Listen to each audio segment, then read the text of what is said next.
안녕하세요. 사실과의견입니다. 이제 설 연휴도 거의 막바지에 접어들었네요.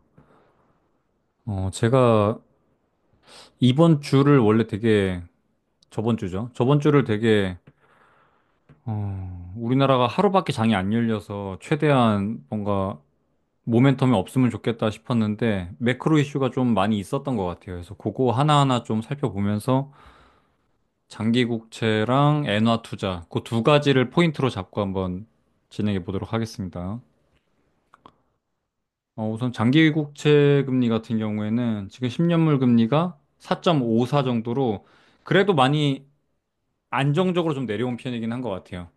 중요한 게 지금 4.5인데 4.6에서 4.54까지 온 거는 뭐 그렇게 큰 그건 아니에요. 엄청 큰 저항 라인이 4.5기 때문에 4.5에서 뚫고 내려가냐 아니면 다시 반등해서 올라가냐 그 부분이 좀 중요한 것 같아요.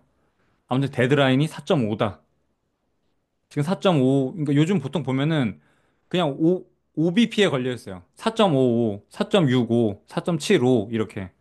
거기에 걸려 있는 시간들이 보통 그 레인지를 결정하게 되는데 보면은 지금 4.5가 엄청 중요한 라인이에요.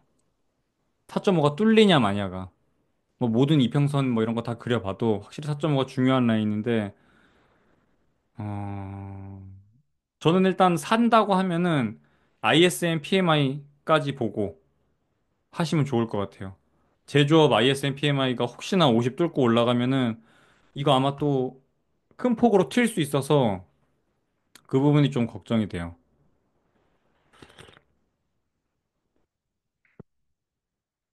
하나하나 좀 보면은 일단 저번 주에 PC 물가 지표 발표가 하나 있었는데 제가 계속 말씀드리는 그 물가 상승에 대한 우려, 장기 국채를 투자하는 데 있어서 가장 큰 악재인 인플레이션이 시장에서 다시 한번 내러티브가 형성되지 않을까 그게 조금 걱정이 된다고 계속 말씀드렸는데 보시면 뭐 CPI도 보면 헤드라인으로는 계속 반등해서 날아가고 있는 상황이고 디스인플레이션이 끝난 상황처럼 보여요.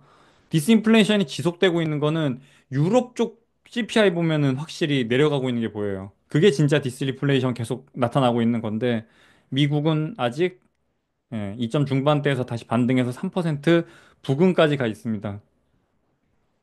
저번 주에 발표된 PC를 보더라도 뭐 예상치대로 나왔네로 끝내긴 했지만 사실 반등해서 지금 나가고 있고 월별로 보더라도 여기 지금 거의 아니 뭐 코어로 보더라도 멈춰 있죠. 지금 이게 2.8인가 될 텐데 멈춰 있습니다, 지금. 그래서 더 이상 인플레이션이 내려가고 있는 목표치인 2%까지 조금 예, 폭이 많이 남아 있는 상태에서 반등이 나오기 때문에 조금 이 부분이 걸리적거리고 있고 특히 PC 같은 경우에는 혹시라도 PC가 3%를 뚫고 올라가게 되면은 여기는 조금 시장에서 확실히 내러티브가 형성될 수 있을 것 같아요. 인플레이션 안 잡히는 거 아니냐 하면서.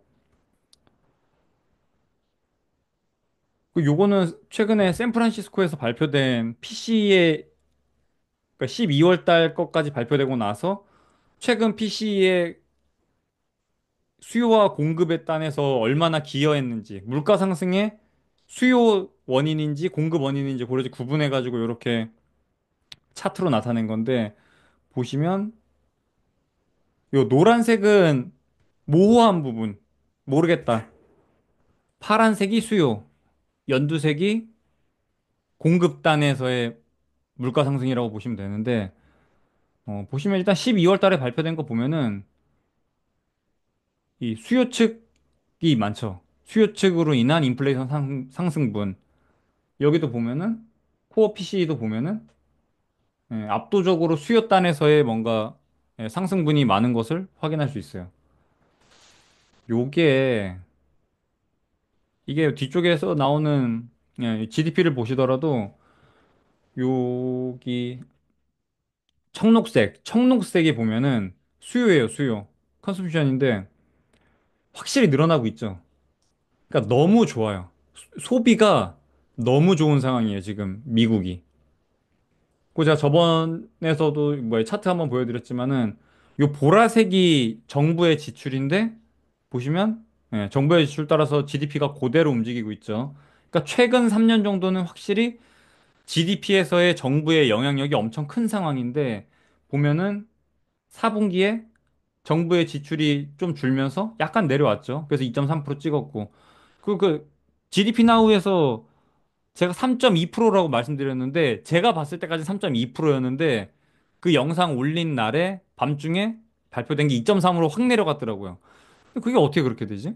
전날까지 3.2% GDP 나우에 찍혀 있었는데, 바로 다음날 발표된 게 2.3%, 3%로 바로 내려갔더라고요. 그게 GDP 나우에 들어가는 항목들이 하나하나 발표될 때마다 계속 갱신돼가지고 GDP 나우가 발표가 되거든요. 근데 그게 마지막에 발표된 게 뭔지 제가 못 봤는데, 그거 발표되고 나서 2.3%로 확 내려가서 이렇게 지금 발표가 됐습니다. 근데 그럼에도 불구하고 확실히 퍼센트 포인트로 보면은 소비가 굉장히 늘어나고 있다. 그거는 명확히 지금 추세상으로도 보이고 있는 것 같아요. 작년 한 해 내내 보시면은 소비가 전체 GDP에서 차지하는 이 컨트리뷰션 자체가 굉장히 올라간 걸 확인할 수 있어요. 그러니까 소비가 너무 좋다. 소비가 좋아서 보시면 파란색이 높죠. 파란색이 높고 소비가 좋아서 인플레이션도 조금 상승에 기여하는 부분들이 있다. 그렇게 보시는 게 맞는 것 같아요. 그러니까 이러나 저러나 물가 때문에는 한 번은 장기국채 투자하다가 곤욕을 한번 치르는 때가 올 걸로 저는 보고 있어요. 고용은 너무 괜찮고 물가는 걱정되고 그런 상황인 것 같습니다. 이번에 발표된 QRA는 뭐 딱히 볼 건 없을 것 같아요. 지금 장기 금리가 저렇게 높은데 이거를 단기 국채를 장기 국채로 롤오버 하는 거를 이번 분기에 할 것 같진 않아요. 정말 너무 말도 안 되거든요. 그럼 시장이 아마 박살이 날 겁니다. 근데 그걸 지금 굳이 일으킬까 싶습니다.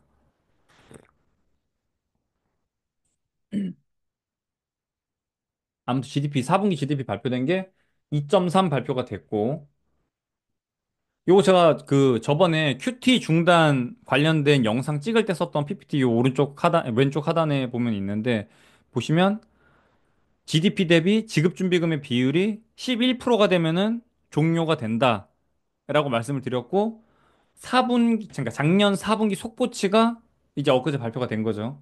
그래서 그걸 보시면 그걸 대입해서 지급준비금 대비 명목 GDP를 계산을 해보면 지금 제가 말씀드렸던 것처럼 11% 아래로 내려왔습니다.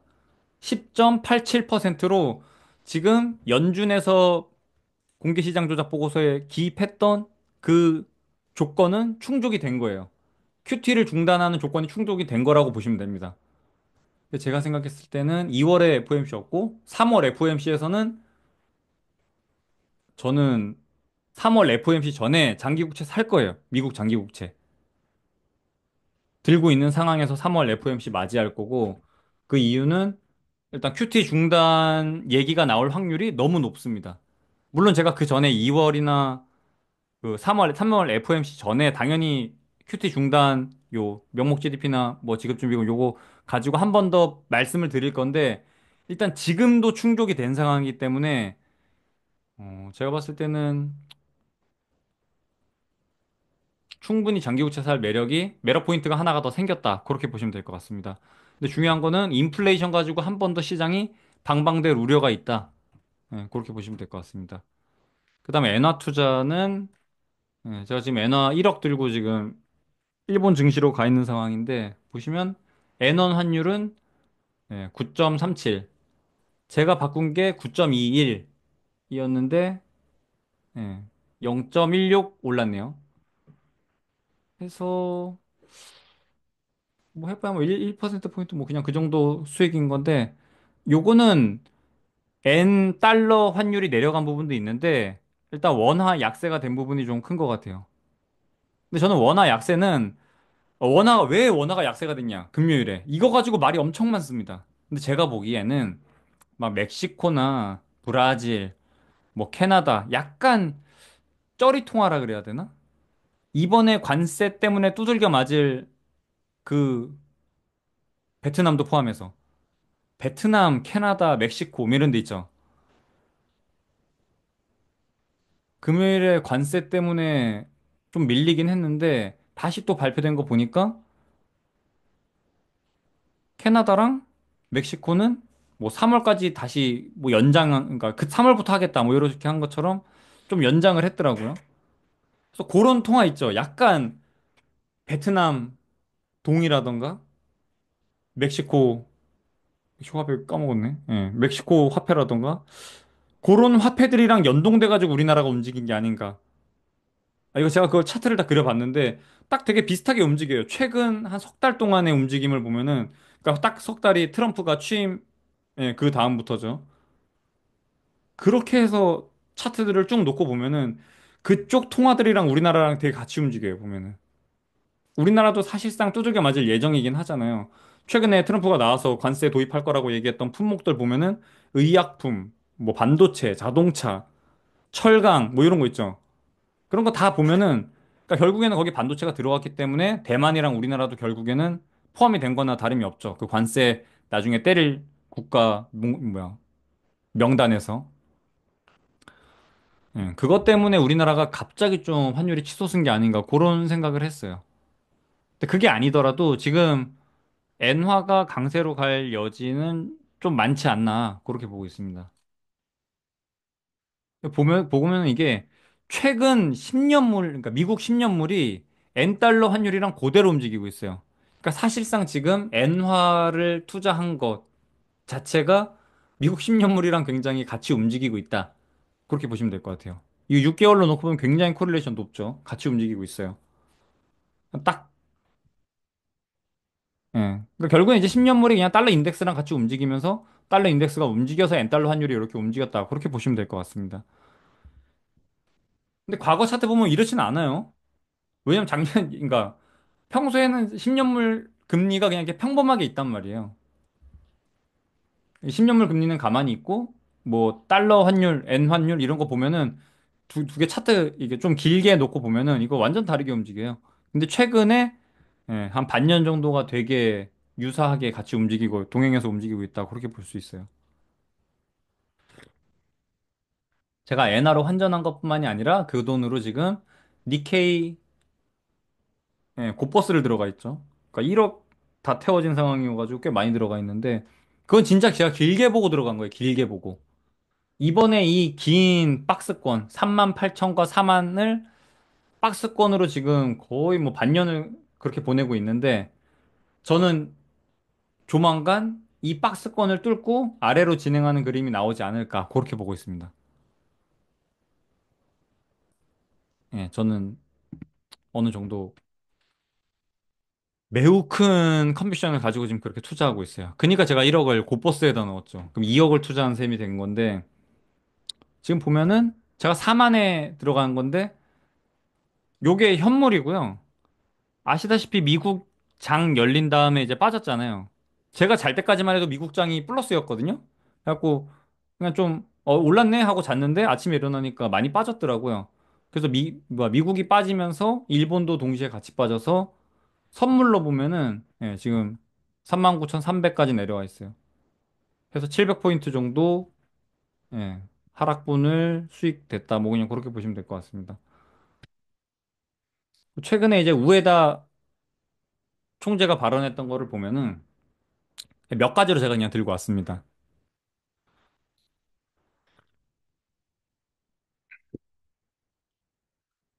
일단 지금 금융 환경을 어떻게 보냐는 말에 대해서는 지금도 굉장히 완화적이다. 근데 그건 뭐 누가 봐도 그렇긴 하죠, 사실.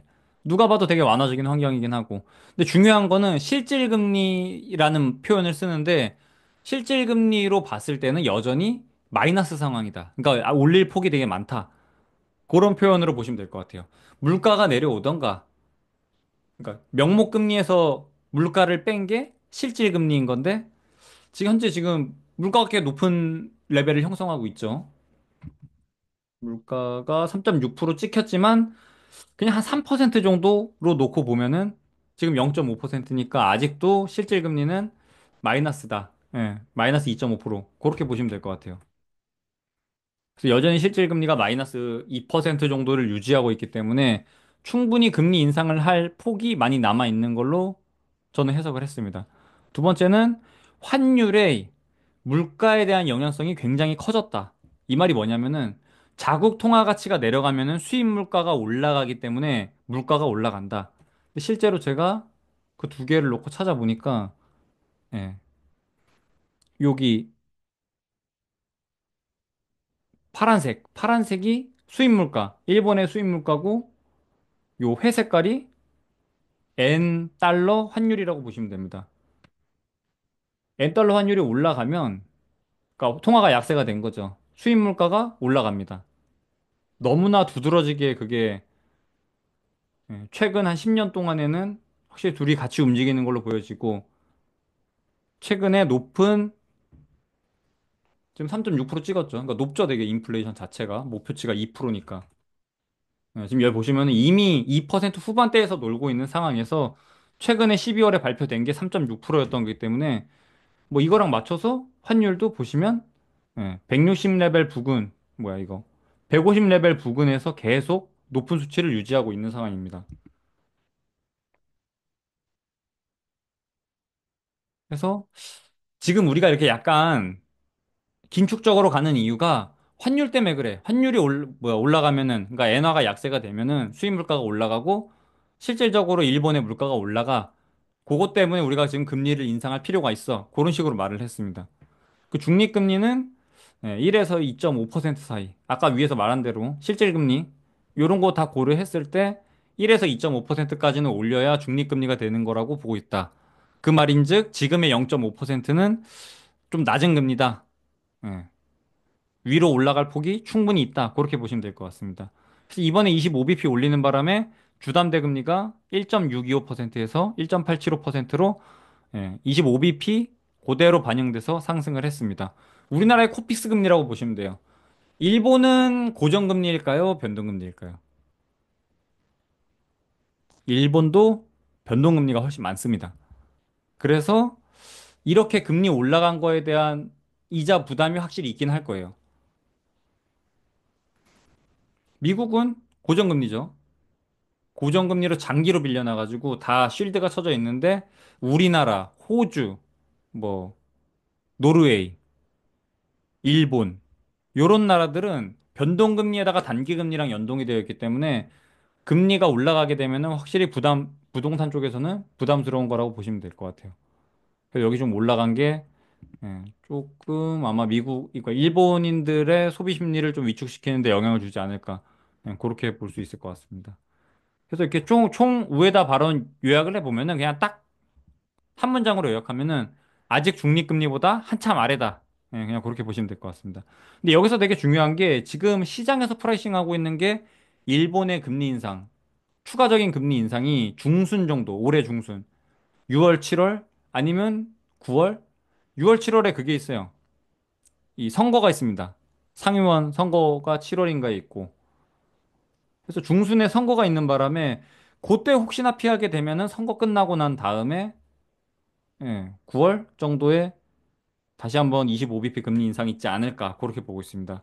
일단 일본 IB 쪽에서 발표되는 거 보면은 올해 일본 최종 금리는 0.75 혹은 1%. 그 두 가지로 보고 있습니다. 거의 뭐 반반인 것 같아요. 그러니까 앞으로 추가적인 금리 인상이 25bp냐 50bp냐가 올해 내에 프라이싱이 되어 있습니다. 그리고 N 쇼 포지션은 보시면 거의 다 청산이 됐어요. 아무래도 이게 N 강세로 갈 게 좀 뻔히 보이는 상황이기 때문에 최근에 숏 다시 늘어나다가 그대로 다 감고 지금 0에 거의 수렴되어 있는 상황이라고 보시면 돼요. 그러니까 N 숏 포지션 거의 다 청산이 됐고 이 이후에 N 롱 포지션으로 돌면은 N 강세가 확실히 추세적으로 나타나지 않을까 저는 그렇게 보고 있습니다. 그러니까 이미 선물 시장에서도 N 숏 포지션이 다 거두어들인 상황이에요. 요 자체가 이미 N 투자하기에는 조금 적합한 상황이지 않나 그렇게 보고 있어요. 그리고 또 하나 되게 중요한 포인트 중에 하나가 과거에는 엔저를 하면은 확실히 일본의 수출에 도움이 됐어요. 보면 같이 움직였죠. 여긴 그 08년 서브프라임 터졌던 그때니까 요거는 이렇게 스무딩 처리하고 파란색 차트를 그 뒤에도 보면 어느 정도 됐었는데 최근 한 5년, 10년 정도 보면은 여기 있죠. 이게 추세적으로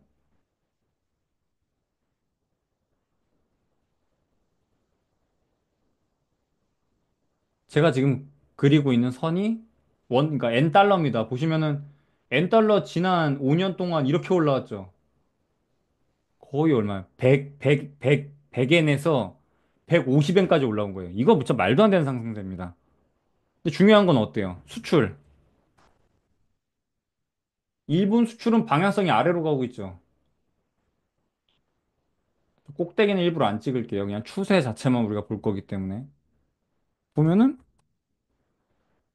일본의 수출은 아래로 하락하고 있는데 N저만 그냥 올라가고 있어. 원래는 자국의 통화 가치를 떨궈서 수출 가격 경쟁력을 높여서 수출을 도모하려는 거란 말이에요. 근데 최근 5년 동안에는 사실상 엔저를 해가지고 기업들이 수출 이득을 본 게 굉장히 적다. 그렇게 해석이 가능합니다.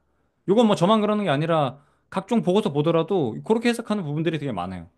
그래서 굳이 엔저를 고집할 필요가 지금은 딱히 없습니다. 일본 쪽에서. 실질적으로도 여러 레포트에서도 이 부분은 언급하고 있어요. 엔저가 그렇게 일본의 수출에 도움이 되지 않고 있다. 단지 수입 물가만 올리는 바람에 일본 국민들만 고통받고 있다. 그 얘기가 되게 많습니다. 실제로 일본인들이 물가로 느끼는 게 엄청납니다, 진짜. 그거에 대한 불만을 토로했던 게 작년 그 뭐야, 자민당 그 독재 끝난 거 한 번 있었고, 일단 선거에서 일본인 국민들의 정서가 굉장히 보여요. 확실히.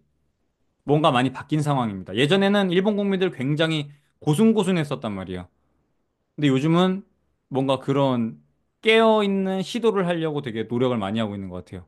노력이라기보다는 그냥 그런 뭔가 저항에 대한 의지를 표명하고 있습니다. 확실히 투표에서. 근데 올해 중순에도 그 선거가 있기 때문에 어, 저는 오히려 그 전에 한 번 더 25bp 올릴 수 있지 않을까 싶습니다. 일부 인플레야 뭐 말씀드렸던 것처럼 계속 올라와 있는 상황이기 때문에 1월에 또다시 어떻게 되는지 봐야 되는데 여전히 N달러 환율 자체가 높은 155에서 160 사이를 오고 가고 있는 상황이기 때문에 인플레이션 또 높게 나오지 않을까 싶습니다.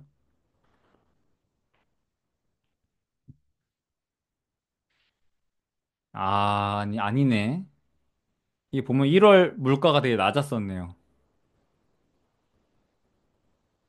그러면 일본 1월 YOY로 때리니까 기저효과 때문에 좀 괜찮지 않을까 싶기도 하네요. 근데 꼭 뭐 높게 나올 거다. 뭐 그렇게 보기엔 좀 어려울 것 같습니다.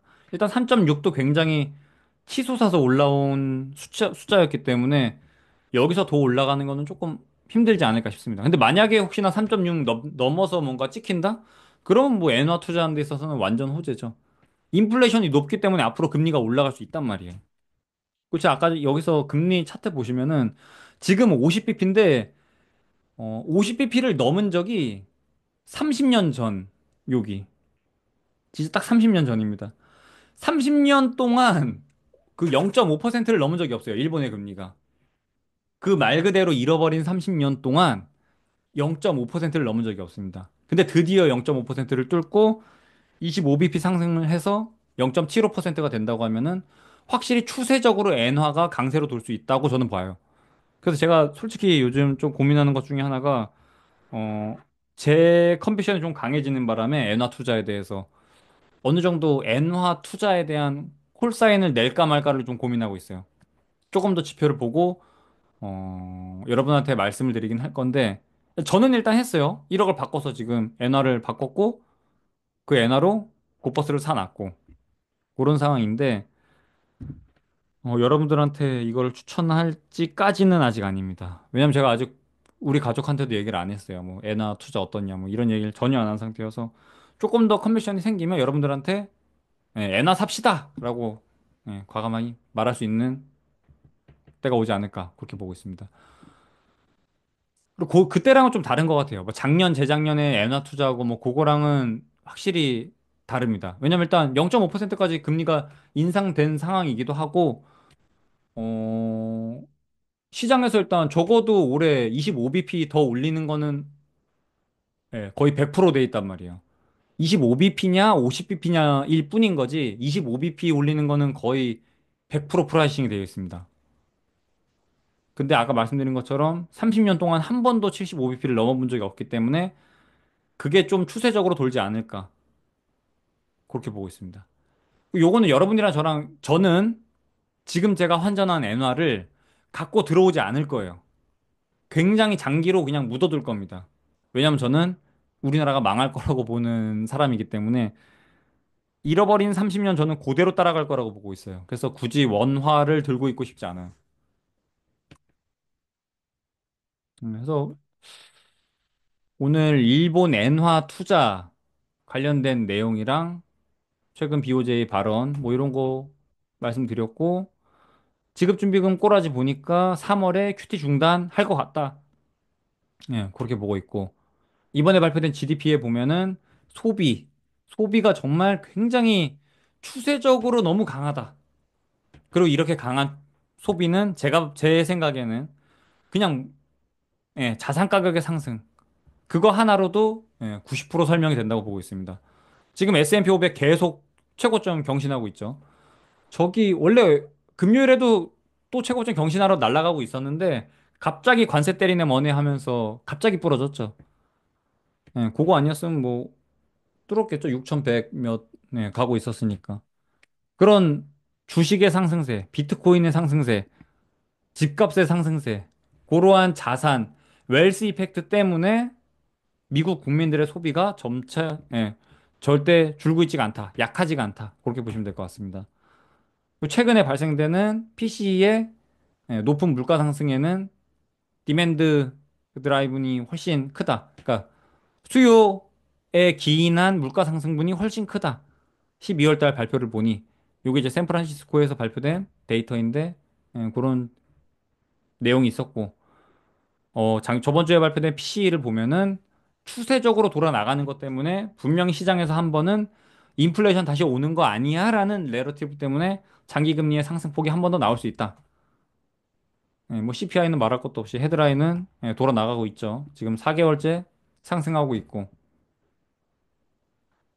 그래서 우려되는 부분이랑 뭐 기대되는 부분 이렇게 좀 나눠가지고 말씀을 드렸는데 2월 4일에 ISM PMI 나오는 꼬라지 보고 저도 다시 한번 장기 국채를 편입할 생각이 있습니다. 왜냐면 4.5%가 요거 부러지면 진짜 급격하게 내려갈 거예요. 제가 봤을 때 그래요. 룸 자체가 그렇습니다. 4.3이랑 4.5 사이가 굉장히 텅 비어 있어요. 그래서 4.5에서 지지받고 올라가냐 아니면 뚫리고 내려가냐가 결정되는 게 굉장히 중요해 보인다. 그렇게 요약할 수 있을 것 같습니다. 그래서 오늘 내용은 여기까지 하고 여러분이 주신 질문에 대한 답변하는 거를 볼게요. 9일 전에 했던 거. 제가 이거 좀 많이 그러니까 설 전에 올렸던 건데 이거 댓글 읽기를 안 했더라고요. 같이 할게요.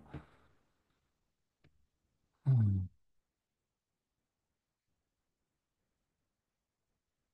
혹시 탄핵이 되지 않고 다시 제자리로 올라온다면, 다시 제자리로 올라온다면 우리나라 주식시장은 어떻게 될까요? 아, 이건 모르겠네. 그러니까 헌재에서 기각이 된다. 탄핵이. 아, 이거는 생각 안 해봐서 제가 전혀 모르겠습니다. 저도 예상이 안 돼요. 대선. 아, 이건 모르겠어요. 제가 뭐라고 말씀드릴 수가 없을 것 같아요. 그것도 정치 얘기하면 또 달려드는 놈들이 많아가지고. TLT 분할로 매수 중이라서 사실과 의견님께서 빠른 결정하셔서 장기채 다시 매수하시길 기대합니다. 트럼프 한다면 하는 대통령이니 금리도 모가지 붙잡아서 끌어줄 거라 믿습니다. 맞아요. 제가 보기에는 트럼프는 일단 장기금리든 단기금리든 빠르게 내릴 것 같아요. 그래서 제가 엔화 투자도 좋게 보는 이유가 트럼프가 적어도 단기금리를 굉장히 빠르게 내리지 않을까 그렇게 보고 있습니다. 그래서 엔 달러 환율이 좀 엔 강세로 돌지 않을까 그걸 기대하고 있어요. 트럼프가 그걸 원하고 있단 말이에요. 트럼프가 엔화가 저렇게 약세인 거는 뭐 재앙이다 이렇게 얘기할 정도로 엔 약세를 엄청 안 좋게 평가하고 있어요. 그래서 제가 엔화 산 것도 있습니다. 대폭 하락한 GDP.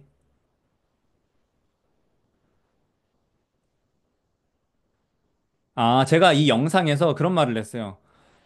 일단 연초에 지금 무정부 상태이기 때문에 자금 집행을 못 하고 있는데 아마 대선을 새로 치르거나 뭐 헌재에서 혹시라도 기각돼가지고 다시 국정 운영이 된다고 하면은 연초에 굉장히 빠르게 자금 집행이 들어갈 것 같다. 그러면은 증시 상승이 나올 수 있죠. 유동성이 정부에서부터 이렇게 뿌려지는 부분이 있기 때문에. 그거에 대해서 이제 좀 말씀해 주신 것 같은데, 요거랑은 좀 달라요. 저는 그러니까 단기 반등으로 보는 거예요. 저는 장기적으로는 아까도 말씀드렸지만 저는 한국이 망할 거라고 보는 사람이에요. 그거에 대한 영상도 한번 올려드릴게요. 제가 왜 그렇게 보는지에 대해서도.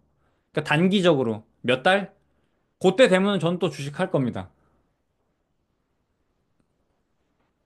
제가 1년에 주식하는 기간이 몇 번 안 돼요. 저기 작년에는 6, 6, 7 그리고 11, 12 정도 했었고. 그러니까 1년에 넉 달 했었죠. 나머지 8달은 주식 안 한단 말이에요. 그래서 아무튼 그거 좀 자금 집행 얘기 나오면 하는 거 좋지 않을까. 단기채는 환율 해지로 알고 있습니다. 어, 말씀하시는 금리는 4.9가 10년물 맞습니다. 멤버십 하는 거는 이게 아이폰에서는 안 보이고 안드로이드는 보인대요. 그래서 그냥 이렇게 인터넷에서 컴퓨터 PC로 이 유튜브 들어오면은 멤버십 가입하는 거 있다고 합니다. 그래서 아이폰은 그렇게 가입하셔야 됩니다. 만약 1, 2년 뒤에 기준금리를 2.5% 수준까지 내렸는데 10년물이 지금처럼 4.6%에서 안 내려올 수도 있고 반대로 더 올라갈 수도 있다는 건가요? 그렇죠, 보통은. 그러니까 충분히 가능하죠. 왜냐면 저는 턴 프리미엄이라는 말 안 쓸게요. 그거보다는 턴 프리미엄의 정상화 뭐 이런 말 쓰는데 자, 이것도 한번 꼭 말씀드리고 싶었는데 아이고, 그 미국 장기 국채를 놓고 턴 프리미엄이라는 표현을 쓰는 것 자체가 뭐 장기로 빌려주기 때문에 위험 리스크가 존재한다. 저는 이런 말 쓰는 것 자체가 야, 그 말 쓴 사람이 10년 안에 죽을 확률 vs 미국이 10년 안에 망할 확률. 어디다 베팅하실래요? 말 같지도 않은 소리를 하고 있어. 미국이 10년 안에 망할 확률이 뭐가 있어 도대체. 그런 게 어딨어요. 뭐 아무튼 그렇습니다. 그래서 뭐 그러니까 턴 프리미엄 얘기하시는 분들이 있는데 그거 말고도 뭐 물가 때문에 물가가 3%에서 좀처럼 내려오지 않으면은 예, 그 인플레 때문에 인플레 우려를 반영해가지고 좀 높은 거를 유지할 수 있죠. 장기 금리는. 아니면 뭐 성장률이 높아서 그런 걸 수도 있고. 근데 저는 랜딩 할 거라고 봅니다. 착륙은 할 텐데 경착륙이냐 연착륙이냐 그냥 그 정도 될 것 같아요. 기저효과 때문에 3월부터 YOY, CPI 떨어질 확률이 높은데 이건 어떻게 보시나요? 맞죠? 저도 기저 확률은 연초에 분명히 있을 거라고 보고 있습니다. 근데 그게 중요하지가 않아요. 기저효과 때문에 내려오는 부분이 있는 거 알겠는데 생각보다 작년 말에 트럼프가 되고 나가지고 미국 국민들의 소비 여력이 너무 좋아졌어요. 말씀드렸던 것처럼 자산 상승분이 너무 높았기 때문에. 그래서 기저효과로 상쇄되는 부분도 있지만 일단 미국의 소비가 너무 좋아요. 그 부분이 좀 걱정이 된다. 비트코인은 잘 모르겠어요. 비트코인? 비트코인 물어보시는 분들이 왜 이렇게 많지? 저는 제가 잘 모르는 건 모른다고 합니다. 근데 비트코인 잘 모르겠어요. 길게 보유하실 생각이셨나 보네요. 예, 요거는 답변 드렸으니까 그걸로 가름하는 걸로 하고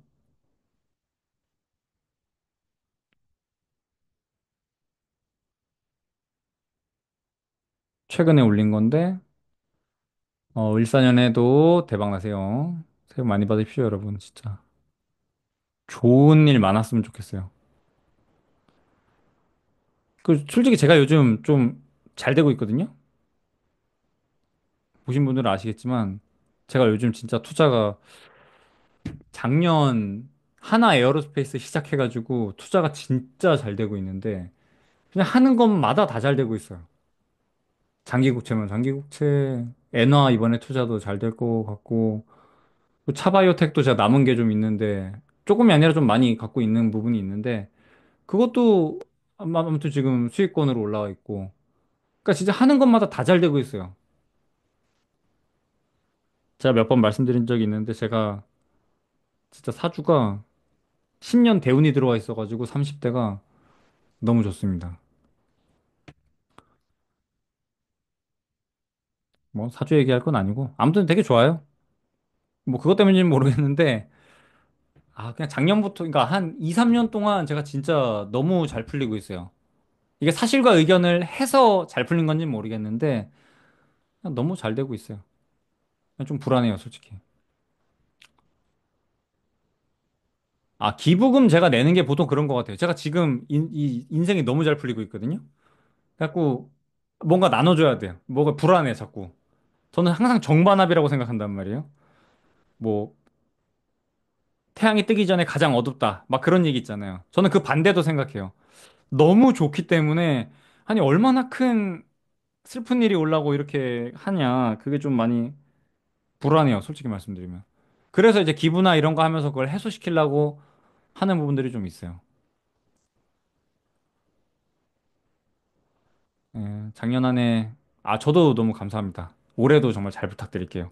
근데 제가 봤을 때 제가 올해 진짜 좀 잘 되고 있단 말이에요. 올해뿐만이 아니라 뭐, 최근에 진짜 잘 되고 있는데, 일단 엔화 투자까지도 지금 잘 되고 있는 상황에서 조금 더 제가 자료 모아가지고 컨비션 생기면 여러분들한테 확실히 엔화 투자하러 갑시다라고 예, 꽂아서 말씀드리도록 하겠습니다. 지금 거의 다 왔어요. 그 말이 목구멍까지 왔는데, 아, 이 영상은 다 좋아요밖에 없네. GDP 나우 2.3 아니었나요? 아, 그쵸. 예, 요게 2.3 맞습니다.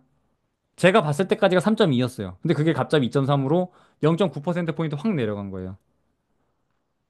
트럼프가 그린란드 분탕치는 이유는 제가 알고 있기로는 중히토류 때문인 걸로 알고 있습니다. 결국에는 돌려 말하기에도 중요한 자원을 자급하고 중국과 협상을 더 좋은 식으로 하기 위해 분탕치고 있다고 봅니다.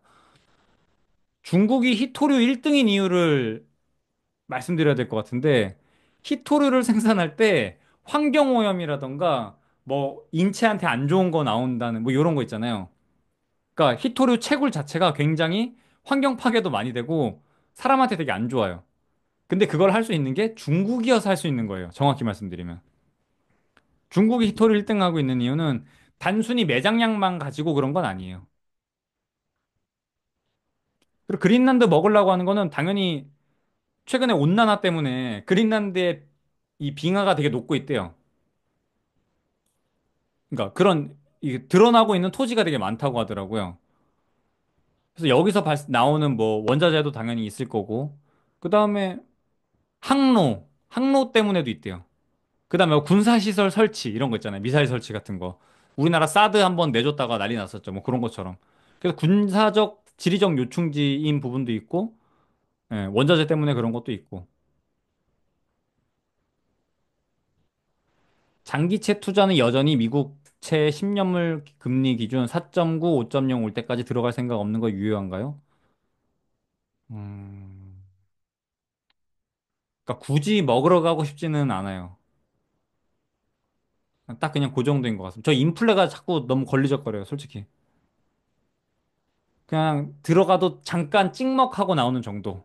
FOMC, 3월 FOMC 전에 그냥 한번 찍먹하고 나오는 정도. 그 QT 중단 이슈 하나, 그 모멘텀 하나 보고. 그래서 FOMC 끝나면 팔아야죠. 모멘텀 끝나면은. 그냥 그 정도 될 것 같아요.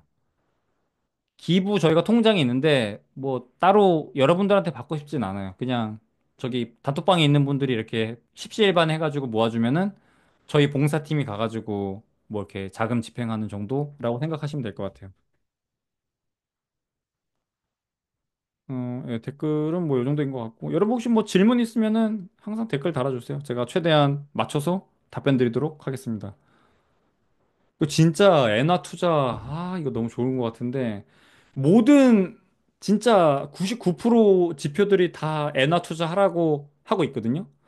마지막 그 활용 정점 하나가 나오면 예, 제가 여러분들한테도 엔화 투자합시다라고 강하게 말씀드리도록 하겠습니다.